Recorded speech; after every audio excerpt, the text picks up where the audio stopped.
All right, we are going live and it has the wrong title on it, but I will master this.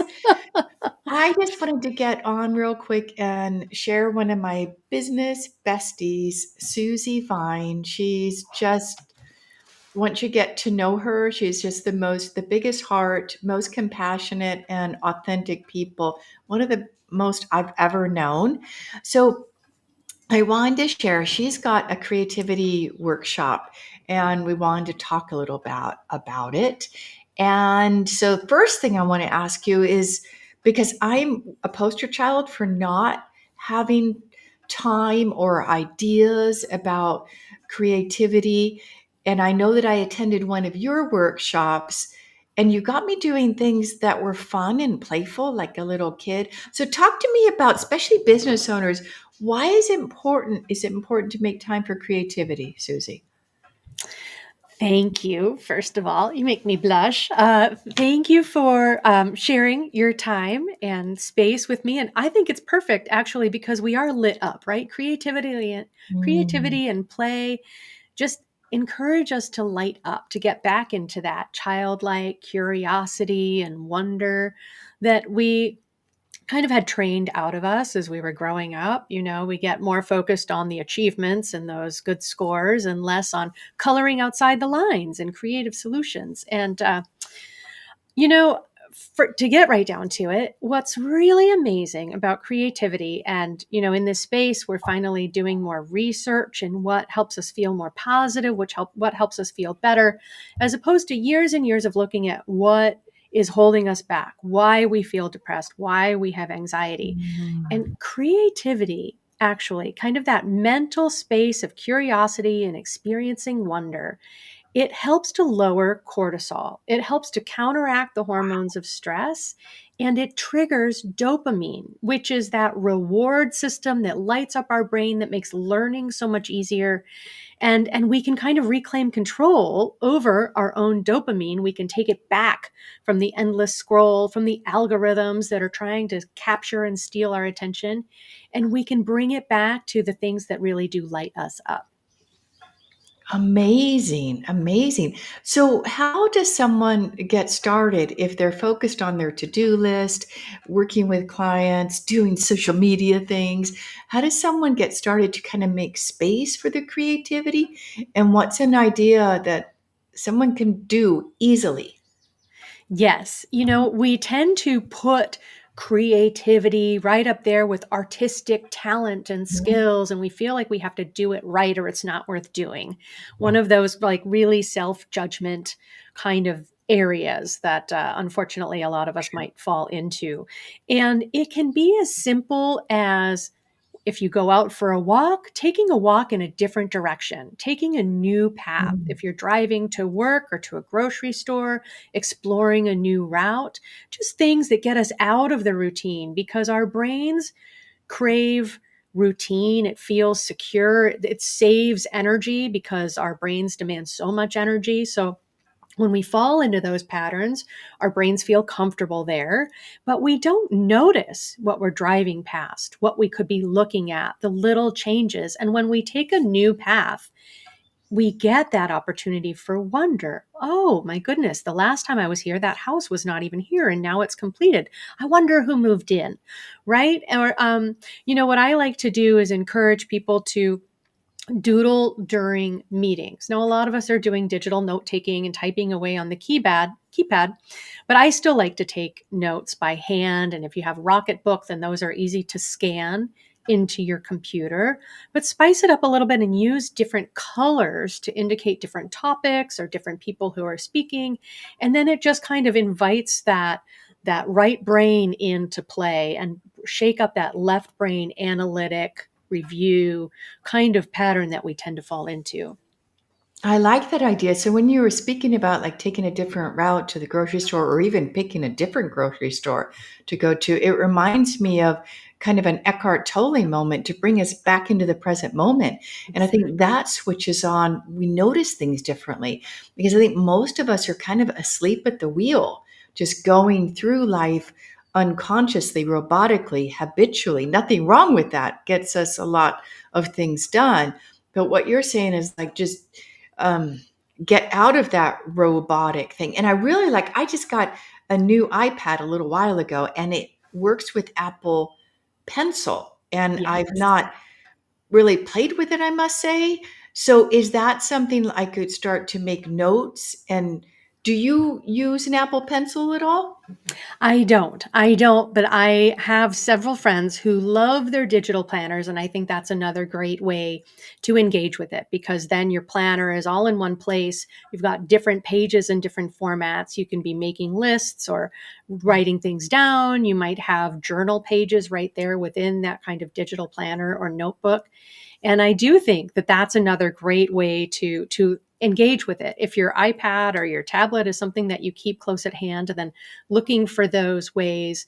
And there are even wonderful apps where if you don't feel creative, like you don't look at a blank page and instantly start filling it in with doodles, there are coloring apps where you can Mm. add color and feel that satisfaction of choosing color and bringing something to life. So, there's always alternatives. And that's what I really invite. And through our workshop, I want to give people that opportunity to follow a couple of cues and suggestions that they might never have thought of or given much credence to and just experience how that feels to let this kind of creative or curious exploration kind of occupy their attention.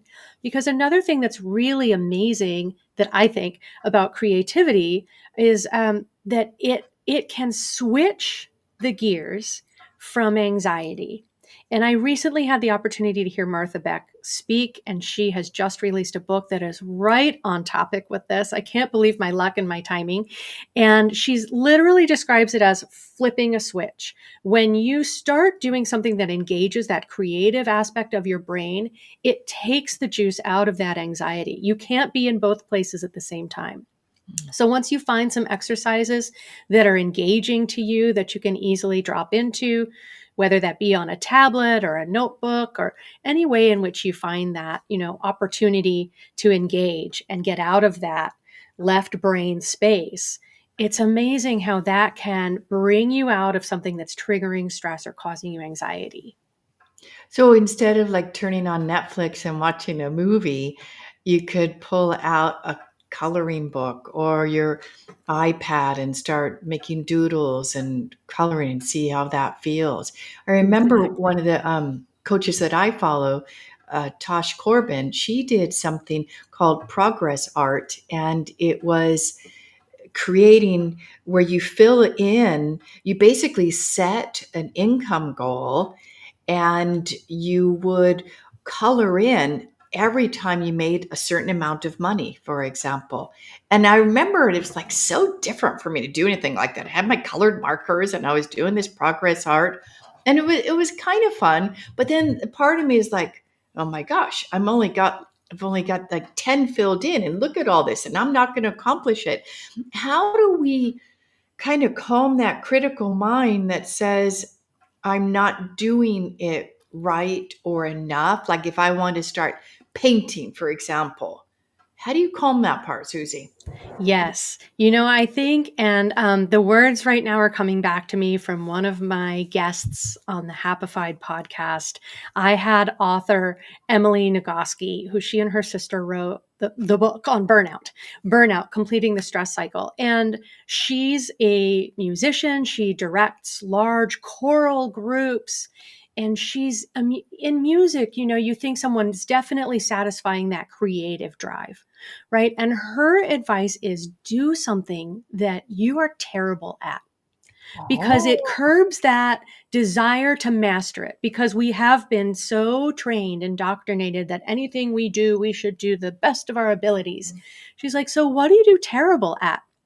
Maybe it's cooking, maybe it's, you know, crocheting and you're always dropping stitches or something and they never quite look like the patterns, but give yourself permission to explore something that is so out of your realm of comfort that it's going to take a while. So you don't start looking at it and immediately start saying, oh, it just needs to be a little bit better here, it just needs to be a little bit better here. And it gives you that opportunity to enjoy the process.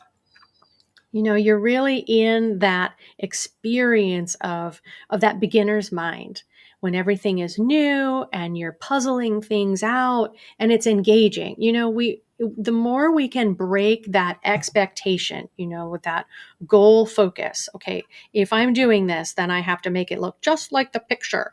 Kind of celebrate those Pinterest fails, if you will. Those beautifully decorated cakes and yours is a little flat and lumpy and silly. Maybe recruit a friend who can embrace your sense of humor and laugh with you and say, but yeah, but Mm. that color is great, or I bet it tastes wonderful, and share some humor and amusement with those places where you feel like you're falling a little short, because I really think we can retrain our brain to enjoy the process. And those little wins can matter as much or even more than getting to that finish line when we start to shift our perspective and give ourselves a little more grace. I like that. And you said like doing it with others. Is that helpful too than doing it on your own? Like circling back to your creativity workshop? I think it can be. I think it can be because anytime you're in conversation or collaboration with someone, they're going to have fresh perspectives, fresh ideas. They're going to see something in what you've doodled or what you've created or a short story that you wrote that you might have completely overlooked. And I think that reflection is a wonderful way to connect and to see more deeply what we might overlook and what we create. And also, as women, although everyone is invited to the workshop that I'm hosting, but women tend to be wired to tend and befriend, right? When we're stressed, we feel more relief from stress when we're in community and collaboration. So Very these true. opportunities to be in community, I think, are really healing because we don't only feel better when somebody supports us, but when we have that opportunity to support someone else, then it's that two-way street. It's proven in research. We feel that reward, that personal inner benefit from having that opportunity to support other people too. So that's why I love the workshop format. We keep it small so everybody has plenty of time to talk and share. We'll do breakout groups if we need to make sure everybody has that space to share and reflect. And I really like to keep it small so we can create a nice container where people feel comfortable sharing what they're working on, embracing that imperfection that we all bring when we're doing something new. I like that. And I remember, gosh, it was years ago, I think, maybe even during lockdown. There goes the dog. Can you hear it? Come here, boy. Um, I think you had us go for a walk and video something during our break, and we came back. And then, yeah, I remember that. And are there little activities that you're going to share in the workshop that people can like bring into their day-to-day life to help reduce the stress? Maybe I know we don't want to routinize it or make it a habit because that like defeats the purpose. But will you be sharing some tips for people? Absolutely. Absolutely. The Wonder Walk, weather permitting, is always lots of fun because it invites you to slow down and discover things that you might have just been looking right past, Yes. even in the vicinity of your own home. We're going to do an activity. I've got a couple of different ideas. I'm really keeping it simple and achievable. I want, if there are materials, for you to be most likely able to find them around the house. So we're going to play a little bit of kitchen chemistry and make some self-care items like a little sugar scrub for your knees or your feet. Yeah. Right? So little simple things that you can do to care for yourself that just get you out of the routine, right? It's not whipping up the same dinner time samples, but it's looking through your cabinets and having a little curiosity. Oh, I have this essential oil that I haven't used for years. Does that scent make me feel relaxed? Would I do something like that in this recipe? Or does it make me feel a little more invigorated, a little peppermint to pick up the feet? And we're going to do some simple kind of art, air quotes, art projects, again, with materials that you probably have at home.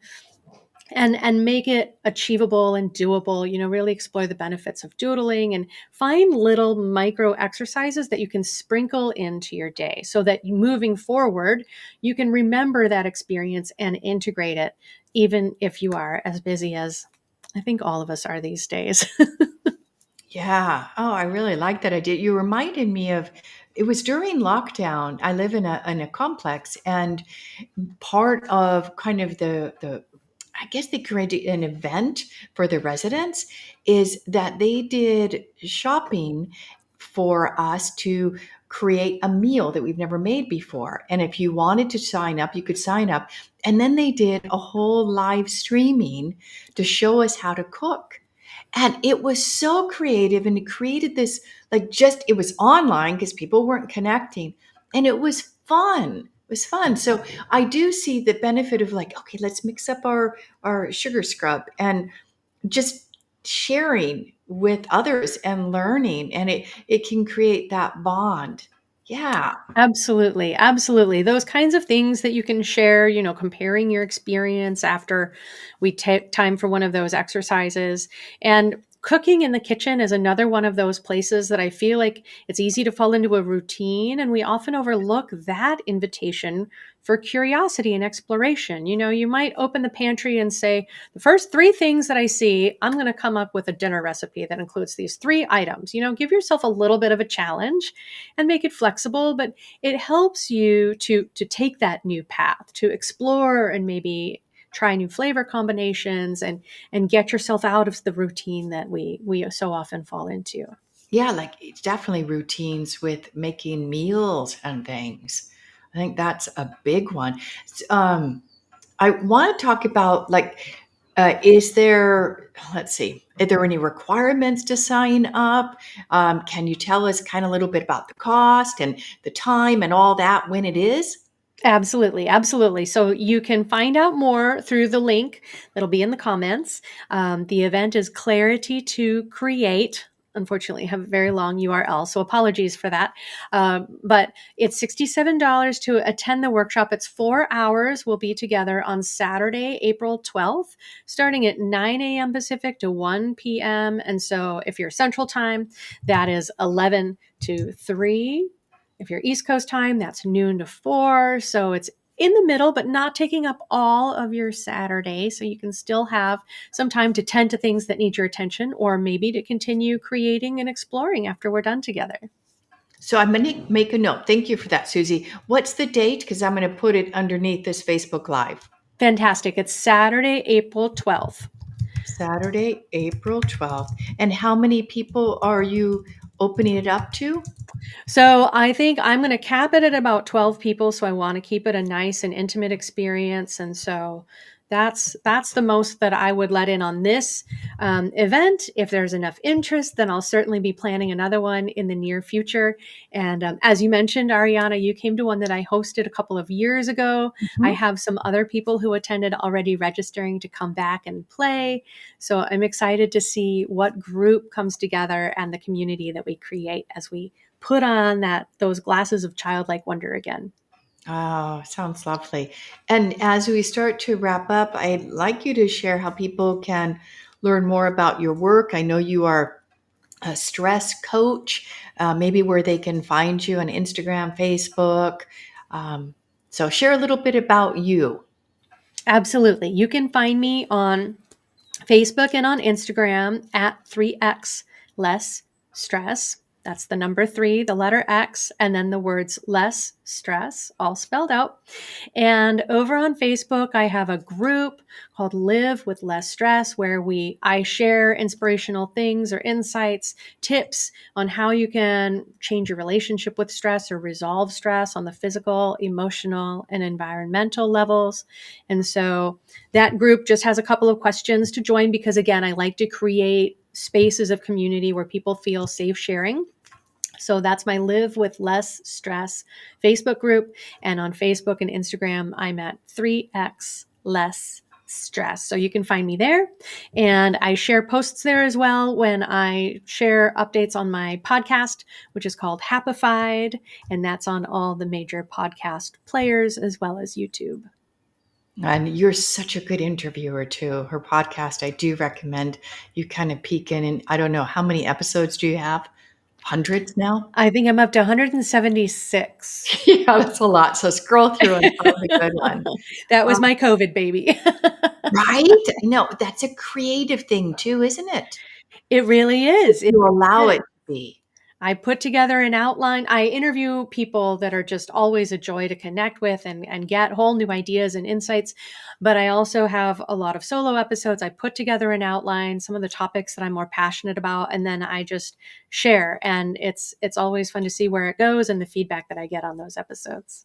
Yeah, so definitely tune in to listen to one of her podcasts, or just you can feel her presence and her heart. And she's also really good at Bach flower remedies, guys. She's someone you want to know. So thank you so much, Susie, for your time, and enjoy the workshop. Who knows? I'm going to look at the calendar and see if I can join in. All right. Would love to have you. I hope anybody who this speaks to, take a look. If you can't attend the workshop, if the registration is already closed, please reach out to me through my website. That'll definitely let me know it's time to book another one. But regardless, I hope you carve out some time for play, for curiosity, and let that side of yourself break through the stress, the monotony, the routine that it's too easy to get tangled up into. Thank you, It Ariana. I is. appreciate All it. right. So much love, Susie.